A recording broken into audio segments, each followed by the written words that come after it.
What's happening, Hardscapers? This is episode 39 of the How to Hardscape podcast, where we talk to you about how you can start and grow your hardscaping business. And today we're joined by Jody Grunden. He is the co-founder and CEO of Summit CPA Group. They're a virtual CFO firm, and he joins us here today to talk with us about preparing your business for a recession and the actions that you need to take for your business during a recession, something that's really prevalent in today's world and uncertain times. So head on over to summitcpa.net to learn more about them and the resources that they have available to you. Lots of great information there. And without further ado, here's our interview with Jody. Today, we're joined by Jody Grunden. He is the co-founder and CEO of Summit CPA Group, who focuses on virtual CFO services. And he's here to talk with us today about operating your business and preparing for a recession. Jody, thanks so much for coming on the show. No worries, Mike. Thanks for having me. Jody, let's just get started with yourself. How did you get into this industry, and how did you come to start Summit CPA Group? Yeah, so basically back in 2002 is when we actually first started the Summit CPA Group. Came from the public accounting world where you worked a bazillion hours, and then didn't like that, trying to raise a family. I coach hockey, and so it was one of those deals where I couldn't really spend the time that I needed at work in order to have a family, the type of family I wanted to raise, as a parent. And so I thought, well, let's go into the corporate world for a little bit. And with the corporate world, I was so bored with what I was doing. I thought, this isn't me either. I need something a little more fast paced. So I thought, well, let's go out on my own and start my own thing. And I did that back in 2002, and just wanted to do things different. Want to do things different than other accounting firms are doing. Back then everybody wore a suit and tie, and we were kind of made fun of when you meet with clients, just for the fact that we all look the exact same with the pocket protector, all that kind of funny stuff. And didn't want to do that. Wanted to get away from that image, and also wanted to get away from the way that we build.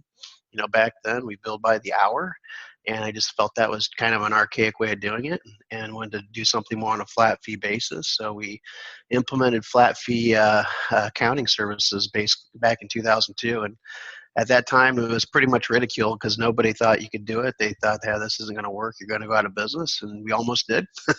They were almost right. We took us a while to figure out how to price things. And then once we figured out how to price things, everything started ramping up.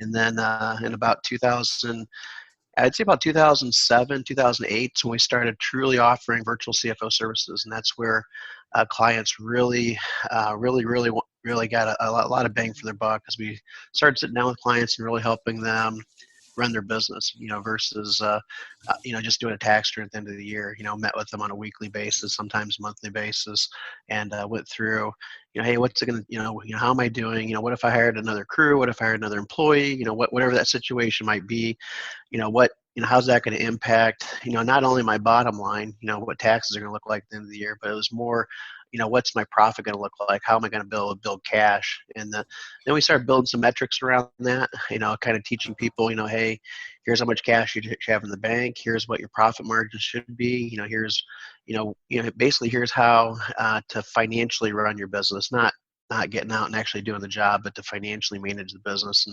And clients loved it. They referred other clients to us, and we just started picking up. But from having no clients when we first started in 2002 to having, over 100 plus clients that we meet regularly, growing a business from $0 to, we'll do about $7 million in revenue this year. So it's huge growth. And, it's all because of the need. Clients just loved it. Absolutely. Yeah. And obviously you've seen some different market trends while you've been in business and throughout your life. And this is why I wanted you to come on the show, to help myself and our audience prepare for what is coming in this uncertain time that we find ourselves in with this COVID-19 and the market with being so unstable as it is. So Jody, my question to you to start this interview is, first off, what does a recession mean to a business? What does that kind of put a business into? What kind of environment does a business find itself in when it enters a recession? Yeah, it's kind of ironic. I did a recession talk in front of a group of about 150 business owners just, but it's probably about a month and a half ago. And this was prior to, everything really, hitting the fan. The time, and I don't remember the exact timing was, but the coronavirus was, still just a virus. It's still considered, a flu type symptom type of thing. And now we obviously know it's, becoming a lot more. It became a lot more than that. But my big thing was back then is that you have to, you've got some time to think about it, some time to plan and to build cash. And the biggest thing that anybody going through a recessionary time frame is they've got to really build cash and protect cash. That's the important thing of any business owner, because if you run out of cash, you basically you run out of business. And so the biggest thing that we teach people is that in order to save enough money, you have to run it like you would your own business. You can't run personal items out of there. It's got to be completely ran as a business. And the amount of cash that you want to keep in the business really depends upon your risk tolerance. And during these times, you want to keep, we always tell clients you want to keep at least 10% of your annualized revenue in the bank. So if you annualize, if you did, roughly $300,000 of annual business, a year, or maybe it's 100,000 or whatever, take that times 10%, and that's the amount of money that you should have in the bank at all times. And that all times comes into the fact when a recession happens. When you go to buy, when you have a hire that you just don't know, if you want to do a marketing program and you don't know if you can spend the money, the more cash you have in the bank, the easier it is for you to weather that type of a storm. And so, what a 10% dollar amount equates to, it's typically 2 months of expenses, 2 months of your direct expenses. A 20% would be closer to the 3 months, and then you're looking at or 4 months, then you're looking at 30% would be closer to 6 months. And so we tell everybody between 10 to 30% of their annualized revenue needs to be in the bank. So again, if you do $100,000, 10% would be $10,000, 30% would be 30,000, and that's just your cushion. That's what you need to have in the bank at all times.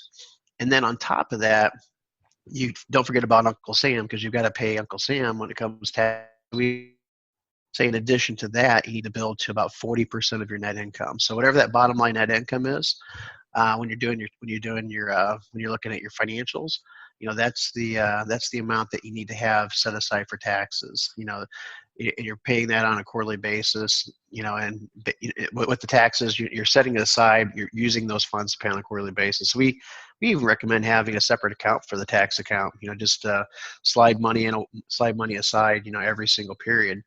Now, during this time, the nice thing about the government, what they did is they said, hey, we're holding off on taxes this year, so we're pushing it back to July 15th is when the date of taxes. So if you've got taxes due last year, it's not due till July 15th. And that also goes for estimated payments. I think the first quarter estimated payments for everybody here that makes estimated payments, that's not wasn't due in April this year. It's due June 15th. So they didn't bump it back to July 15th, but they made it June 15th for the second one, and July 15th for the first. A couple of estimated in July at this point. Who knows? They may extend that to help you with cash flow. But those are just a couple things. But I would say building a solid cash reserve is really important. Building a tax reserve is important. Now we're here though, so now take it 2 months later, and now we're in the recession or in the potential recession, because a recession, by definition, you have to have 2 quarters of gross domestic product going downward. We've only had 1 quarter, and I'm assuming this quarter will be the first quarter, and the second quarter will more than likely be the next quarter. So we're assuming that we're in a recessionary type period. It's not officially called one yet, but it won't be until we get to the second quarter. So with here is you have to preserve cash. You have to use, and preserving cash is, only buy things that you need to buy. Don't go out and buy a new vehicle at this point. Hang on to your money a little bit. Don't, really tighten your ship up. Make sure that if you're taking advantage of some of the economic stimulus packages the government's putting into play, make sure that you do that, but make sure that you use the money correctly. And just be really tight on how you use your resources, because you might be able to work at this point, depending upon where you're located in the nation. But you might not be able to tomorrow. Those things change very quickly. So you want to make sure that you've got enough cash to make sure you manage the storm. So I guess I would say the biggest thing is hoard your cash as much as possible. Collect from clients as quick as possible. If you can, instead of going from the traditional invoicing, which it's pretty much outdated, go to the automatic ACHing, automatic debiting. There's a lot of software out there that will allow you to do that. To where you can get payment as you do things versus waiting 30 days, which is typical in this industry. I think the average accounts receivable in this industry is really close to a 35-day lag before you actually get your money. So you want to get your money quicker than that if at all possible. See if you can reduce that to a 15-day or 20-day payment. Try not to take credit. Try not to take any type of credit. Try to get payment up front when you're doing things, especially in this industry, because you don't want to be stuck behind bad invoices, working for not getting paid. So there's a lot of things, different approaches that you would take now versus that you would have taken or thought about even taking, just a month or so ago. You just have to be a little bit more aggressive on your collections. You have to be more aggressive on collecting, keeping cash, and just really doing what you have to do to make sure that you keep your business, safe and sound. Because as a business owner, your number one goal here is to stay in business, and the idea there is to do it in a manner that after this is all done, your employees are going to look at you and say, hey, I really like working for this person because they really did the right thing. They did it, they protected me as an employee from being on the unemployment line, and that's the big thing you have to think about. For sure. Now, with this coming as it did, so sudden, nobody could have expected this to happen, and we've had so many years of good market. What about the company that just started maybe last year and really did not expect this, and maybe didn't even have enough time to set up that cash cushion to start with? Would you recommend when you're starting a business to right away focus on that cash on hand cushion that you talked about? Oh, for sure. Because it's kind of funny you mentioned that, because when we started our business in 2002, we just came out of a recession. So that was like 2001 was the ending of the recession. Like 2 months later, we started Summit CPA Group. And with that, the biggest thing that we had was, hey, I don't have any cash, and that's how I started. I bootstrapped the company completely. I did on credit cards. I'd never recommend that to anybody else. I'm ashamed I even said it, but that's how we started Summit CPA. Took money out of my retirement account, which got hit pretty hard with the recession, and what I had available. And at the same time, did a lot of dumb things. Everybody does dumb things trying to figure out how to work a small business, and I did those dumb things too. Trying to doing this and it not working, and then spending money on this program and not working. That type of thing. And you can't kick yourself in the butt for the dumb things that you do. That's the biggest I'd say biggest advice that you have to kind of think through. Biggest advice I was told. But you have to look and say, hey, here's I'm doing the dumb things, trying to figure out what will work. And my first dumb thing is to figure out how to not have accounts receivable, not have people owe me money. And, if you know anything about accounting, in a typical accounting firm, they have a significant amount of accounts receivable because they're always billing people, and people are paying late or they're paying on time, whatever, but they have a lot of money out there that people owe them typically. And I didn't have the money. I couldn't do that. So I had to figure out a way, how can I build cash without having that? And so that's when I decided, well, hey, instead of hourly, because hourly I predict, hourly was one of those things that I'd have to wait and see how much time I had into it, and then I'd have to bill it out the next month, which usually is like, because I was so busy trying to get things going, it was usually like maybe a couple weeks later, and then it took maybe even a couple weeks before a client paid. So it was typically maybe even a 60-day cash cycle that I was paying somebody to do work that I eventually got reimbursed for, maybe even 2 months later, and I couldn't do that. And so I had to figure out a way that, how can I get cash quicker? And the way to get cash quicker was determining what my cost was and what my price was prior to going into it, similar to what a lot of everyone here in the audience does. And And with that, I had a concrete price. And so, hey, I was going to charge X amount of dollars for the service. Let's say it's $1,000. I already knew that in advance. The client knew that in advance. They were happy with the price. Everybody agreed upon it. And then I just billed it right away. And so what I did is I turned a situation into the fact that, hey, I could not float people's money. I couldn't be a bank. And that was the big thing. I had to, I had to be a company right away. And with that, when I did the flat fee, people were able to pay. And it was one of those things that even instead of, writing a check, at that point, I gave them the opportunity to pay automatically. Had the forms ready to go, had the relationship with the bank already set up, and we just simply automatically started drafting their account, for that dollar amount. So they'd sign off on it, we'd draft their account, had our payment made prior to even starting the job, which was pretty cool. Now, in some circumstances, maybe you say, hey, that's maybe too aggressive. My clients won't do that. Well, why not 50% down? And so 50% before you start the job, that will typically cover your cost, your gross profit, what it's going to cost your team to work and the material you've got in the job, typically. With this type of a business. And so if you get that 50% down, right away, and then you can get the other 50% when you complete the job. Maybe the job takes a week, so you get 50% day on Monday, and you get the other 50% on Friday.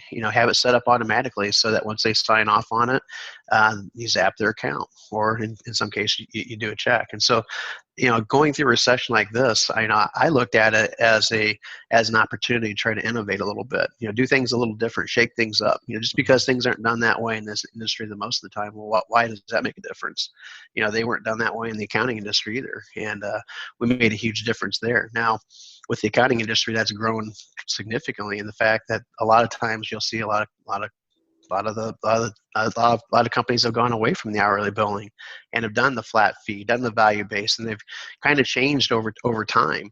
And it's kind of nice to be that catalyst. And with this industry, this should give a lot of people that opportunity to do just that. Hey, we're in weird times. People should expect weird things, different things, disruptions from this. And I think this gives, for those that just started off, I think it gives you a great opportunity. You got to figure out a way to, hey, here's how we do it. And, and there's nothing wrong with that. And it kind of takes me back to, I kind of learned this a little bit from a person that did an installation of a window in my house. My kids and I were playing baseball out in the backyard, and my son threw the ball right through the house, right through the window. It was like, great. One of those things that, if you know me, I'm not a handy person. And so it was what I had to immediately look for somebody to do my window. And so when I did it, I called up a bunch of different places, and a lot of people said, yeah, we'll give you an estimate. We'll give you an estimate. It's like, well, I didn't have time for an estimate. I needed my window fixed. And so I called this one company up, and they said, yeah, we can do that. Tell me a little bit about, the dimensions and all that kind of, what kind you have in there. They got the specifics, and he said, yeah, it's going to cost $500 for me to come out and do that for me. I'm like, perfect, $500, great. And the person came out, had the window installed within maybe 15-20 minutes, a fairly quick job for them. And I might be exaggerating a little bit on that. Maybe it was a half an hour. And they walked out. I cut the check. They walked away. I was very happy. And so then I talked to my partner about that. And he's like, well, why didn't you pay him? Why didn't you pay him hourly? And I go, well, I was very happy with I agreed upon it right away, and I did that. And he goes, well, hourly, they probably made, $2,500 an hour. If you do the math, backing into it, it's like, well, the idea was the hours, they didn't want to pay him hourly. I wanted to pay him. I wanted to know what the job was up front. So I agreed upon it, shook hands. And if they took a little bit more time than that, then that was on them. If they took less, then they made out. And it was kind of one of those benefits of that value base. And so it was one of those deals that, you kind of learn from that and implement what you've learned from other things into your job, into the way you're doing things. And so kind of getting back to that question, if you just started the business, this is a great opportunity for you to do things right from the very beginning. This is the expectation that you want to set with your company going forward, doing things. If the client asks you, hey, how much is it going to cost? If you've got everything, all your ducks in a row, it's going to cost X amount of dollars. We're going to have it, here's how we're going to do it, 50% now, 50% then, or maybe give them a discount for 100% now, or what, maybe a 5% discount if everything's up front. it works out. It'll work out in your favor, and that's kind of the expectation that all your clients will have going forward. This is how you do business. You don't do it on the old archaic way of tracking your time and doing billing. 60 days after the fact or 30 days after the fact, and get your money 30 days after that, because you can't afford it. As a business owner, a new business owner without cash, you can't afford to do it that way. And so you've got to kind of make decisions on, hey, here's how innovative I can be on getting cash quicker. And that's the game that you have to play as a business owner, period, but as a new business owner especially. Absolutely. And I like the points that you brought up there. Cash on hand is so important that, that should be one of the first things you're building as a new business owner. But I like the creative thoughts that you had there, especially with the down payments. I've interviewed quite a few different hardscapers on the podcast, picking their brain about the different payment methods that they're taking. A lot of people aren't taking that 50% down right away. And this might be the time to implement that, to get the more money up front to improve your cash flow, starting this season or whatever it may be. If you find yourself in a bind, this is your time to get creative. I really love that. We can plan for a recession. We can prepare for a recession as a business owner if that's on the top of our minds. But nobody, I don't think, would have prepared for their business to be shut down for this short term. Some states have businesses shut down. Here in Canada, we're shut down residential construction for the foreseeable future. A lot of people didn't prepare for this. It's something that just came out of the blue. Does this change the way you would tell somebody in this industry to prepare their business? Because they can't work from home. They can't work virtually. They're completely shut down. There's no cash flow coming in. Is there any other advice that you would give a company that might be shut down, maybe again sometime in the future? It's way too hard to predict that, but what would you say to a company like that? Yeah, I think this is kind of a learning lesson, for everyone. Before, when we would do seminars across the U.S. and Canada, we would talk about, hey, 10% is what you need of your annualized revenue, and people would always make excuses why they couldn't do it. They would delay doing it. It's like, well, I've got this nice shiny object I've got to do first. That's going to help me grow my business. So I'm going to spend my money there, which is going to keep me from getting that 10% or building that cash reserve. And it was excuse after excuse, and something like something you hit right in the face with it and saying, hey, well, here's why you needed that money right now, because you're in a situation now. No one could have predicted this by any means, but really it's hard to predict a recession, period. So if you look at this and say, yeah, this is a unique circumstance here, but every recession is unique in a way. And so you've got to figure out, hey, maybe this is a wake-up call and saying, what, the first thing I'm going to do when I get back to work is to really figure out how to build cash, and it's not just a miraculous thing where you say, oh, I'm going to build cash and it happens. We all know that's not even, realistic. So you've got to kind of take a deep dive into your own business and figure out, what's preventing me from building cash? What has been the one thing? Am I pricing my product too cheaply? Am I paying my people too much? Am I not paying my people enough? And that's why I'm getting maybe not as many referrals, because people, don't like the type of work I'm doing. Or, you got to kind of look inwardly now and say, hey, how can I build the best business I can possibly build? If I can do it all over today, because you're going to get that opportunity here fairly soon. To build that back up, what do I want to do? I want to make sure that I rectify all my issues. Don't spend the money on the frivolous stuff I don't need to spend the money on. Have the crew that I want to have and really take care of that crew, pay them the right dollar wage. And with that, what does that mean? That means that maybe I have to price my product a little higher. So be it. I have to price it higher, and people are going to come to me because I give the best quality product that I can ever give. It's no different than a restaurant. going to McDonald's, buying a hamburger for $2, and then going to, a real fancy restaurant and spending, $30 for that same hamburger, same really piece of meat. It's just, the perception there, the higher quality.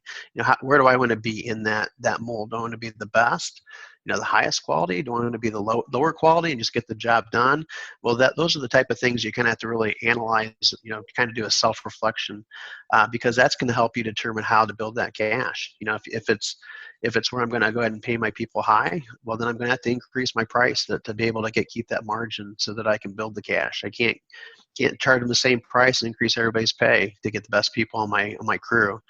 So you got to kind of take the ebbs and flows and kind of figure out, where do I really want to be as a business owner? Do I want to be the best, or do I want to be just somewhere in the middle? Do I want to have the highest quality product? Do I want to be the cheapest price, out there?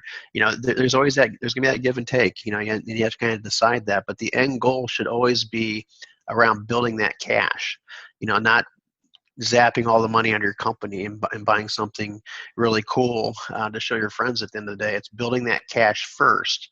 Once you've got the cash, then you can do whatever you want with what's left over. Mm-hmm. Absolutely.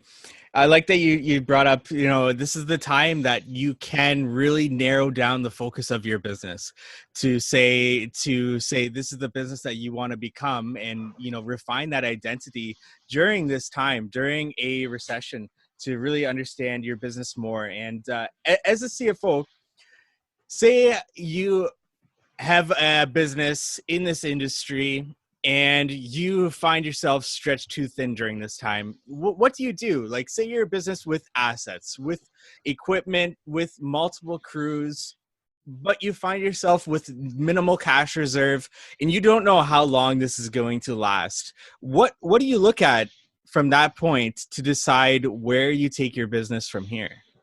That's a tough question, because if you can't get out and you can't work, and then you can't pay your employees, then that's a tough situation. So there's one of those deals you have to kind of look back and say, hey, looking at my equipment, looking at my crew, and just that's where the self-reflection has to come in. If you can work and you can kind of keep yourself a little busy because of where you live, and you're not quarantined to your home, that type of thing, then you can kind of scale back to where you really want to be, and not necessarily, where you're at or where you're at in January, or February, but where you really want to be today. And it gives you kind of a great opportunity to retain, your best people. It gives you the great opportunity to fine tune everything, because you've got your best people there. So you should be able to fine tune your work and develop that quality that you're looking for. So it's really tough if you're not working at all and you're kind of sitting on the sidelines, and that's a tough position to be in. And hopefully that ends fairly quickly as this. As the coronavirus goes away eventually, hopefully. But if you are working, then you kind of fine tune things a little bit easier, and at least on a smaller scale, to try to fine tune what you want to be, as a company, and kind of test things out a little bit. Mm-hmm. Is this the time that if you are stretched too thin, you look at that piece of equipment that maybe isn't being put to use as much as you wanted it to when you first bought it, and you decide that maybe it's time to sell this? Or is it time to look at those employees and start trimming the fat in terms of they're not pulling their weight? Oh, for sure. I mean, the ideal time to do that's when everything is going well. That's the ideal time, because you don't feel the hurt or the burden. And unfortunately, people wait until times like this, that when things aren't going well. The unfortunate part about it is, if you have that extra equipment, you always want to get rid of it. If you're not using something, and it's just sitting idle, or using it once, a year or something like that, you shouldn't have that piece of equipment anyways. You can rent it out cheaper for that couple of days, and you can't have the equipment. So at this time, just get rid of it. I completely agree with you on that. Get rid of it, and you'll always have the opportunity down the road if you need it. If it, that type of business comes back, or that need for that piece of equipment comes back, you can rent it out for a few days, or buy it in the case that you think you're going to use it and get more value out of it. Regarding the people, for sure, here's the time to make sure that you've got the right people on the bus. The people that you really trust, the people that really do a good job. You want to definitely keep them keep them involved. One person asked me, well, if I've got, 8 people on the team, and 4 people are really, really solid, and I really like those 4 people, and these 4 people are going to be my 4 people, for the next 10 years or so. Um, and the other 4 people maybe aren't pulling their weight as much. What do I do?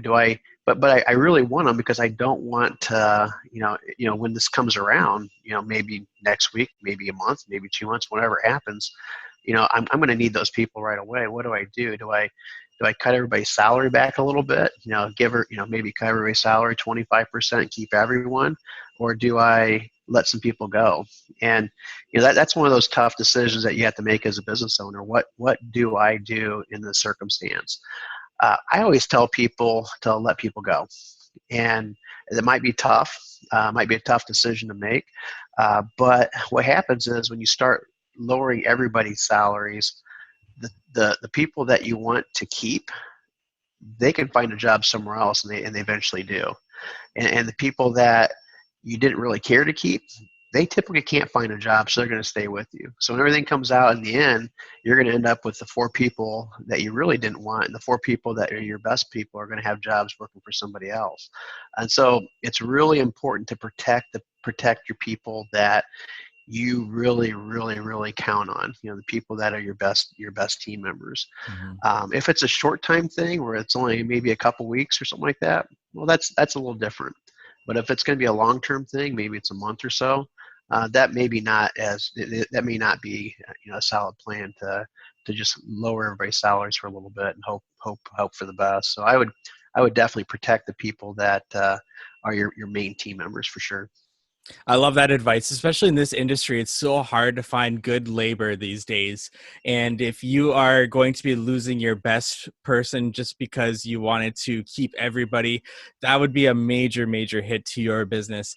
And a lot of great takeaways, Jody, from this episode that I have you on for. I appreciate your time. I mean, a lot of, talking about cash on hand that you should be accumulating as a business and having, being creative with how you are collecting money from your clients and your future clients, dealing with your employees, and trimming the fat if need be, and really taking a look at your business during this time to see, which work is the most profitable for your business moving forward, and really refining your business identity and what your business is moving forward.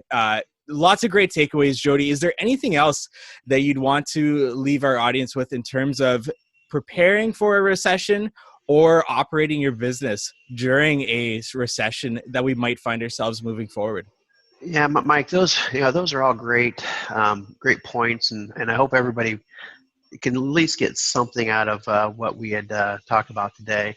The biggest thing that I always tell everybody is to not make really knee-jerk reactions on things. You really think things through. Don't make it an emotional decision. Really kind of sit back logically and make that decision based on facts. So if you've got your finances in order where you can actually put together, even if it's on an Excel spreadsheet or something like that, your finances to kind of give you an idea what the next 6 months is going to look like if I bring in X amount of dollars, and when I bring them in, if you can kind of sit back and really kind of map it out, and what is my cash position going to look like, by doing all these things, that's going to give you a better idea, and be able to make more of an informative decision than it is just simply thinking back and saying, hey, maybe I should do this, or maybe I should do that, or the crew down the road did this, so maybe I should do that too. It's one of those things that don't make it an emotional decision. Kind of just sit back and make it more of a strategic, dynamic, sound financial decision. I think you're going to be way, way, way better off for sure. Absolutely. Jody, thank you so much for your time and for sharing your knowledge with our audience.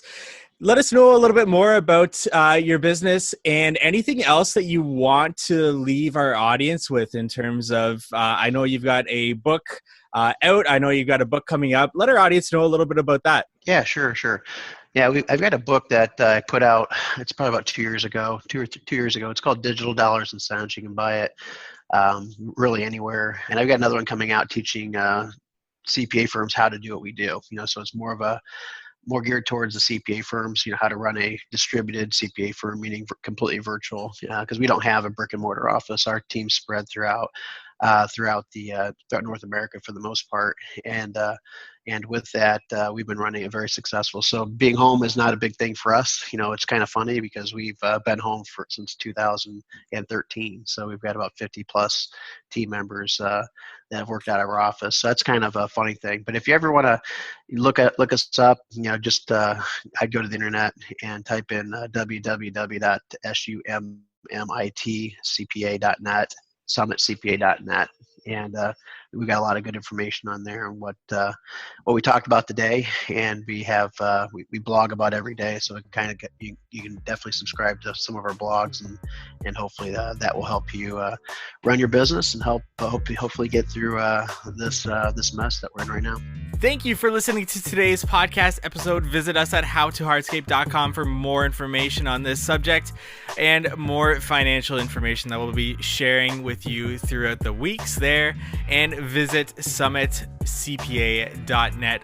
Let us know what you want to learn about in future episodes by reaching out to us on our social channels. We love the suggestions that are coming in there, or send us an email, contact@howtohardscape.com.